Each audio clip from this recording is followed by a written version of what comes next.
Informasi dari Pansus Haji DPR hari ini menggelar rapat tertutup dengan sejumlah agen travel penyelenggara haji. Ketua Pansus menyebut ada indikasi pelanggaran soal haji khusus. Sebanyak 8 agen travel dari berbagai daerah hadir dalam rapat Pansus Haji. Ketua Pansus Haji Nusron Wahid menyatakan rapat dilakukan tertutup guna menghindari keterangan sensitif dari saksi yang dihadirkan. Nusron bilang ada indikasi pelanggaran SOP soal haji khusus yang dilakukan Kementerian Agama.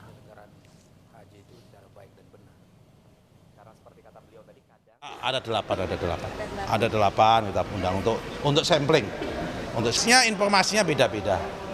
Ada beberapa informasi yang disampaikan oleh Kementerian Agama itu sesuai, tapi juga memang harus ada juga beberapa SOP yang dibuat oleh Kementerian Agama itu juga dilanggar, juga ada.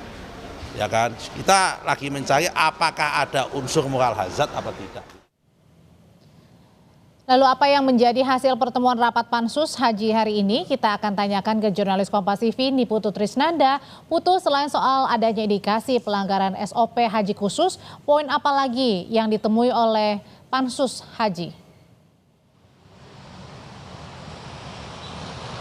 Ya, selamat petang Audrey dan juga saudara. Sampai dengan saat ini memang masih belum bisa disampaikan secara resmi karena rapat masih berlangsung. Tadi memang sudah sempat diagendakan agenda pertama di mana DPR ini melakukan rapat dengar umum secara tertutup dengan beberapa agen travel haji. Karena memang kalau melihat agendanya pada hari ini, Audrey dan juga saudara, poin yang coba dikejar oleh DPR adalah apakah ada indikasi pelanggaran dan ketidaksesuaian juga kesengajaan terhadap adanya kuota tambahan haji. Jadi kalau tadi kita mendengarkan bagaimana pernyataan dari Ketua Pansus Nusron Wahid ini memang menyampaikan ada indikasi dugaan pelanggaran SOP.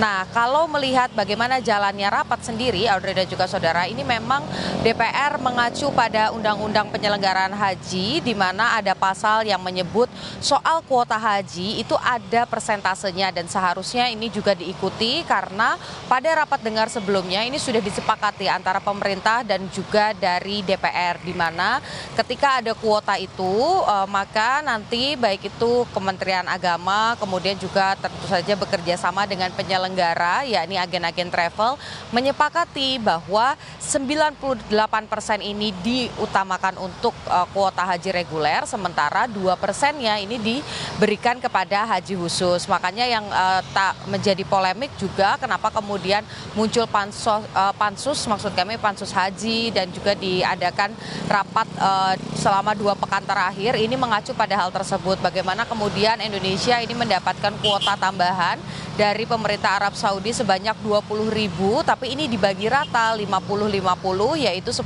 untuk haji reguler dan juga 10.000 untuk haji khusus.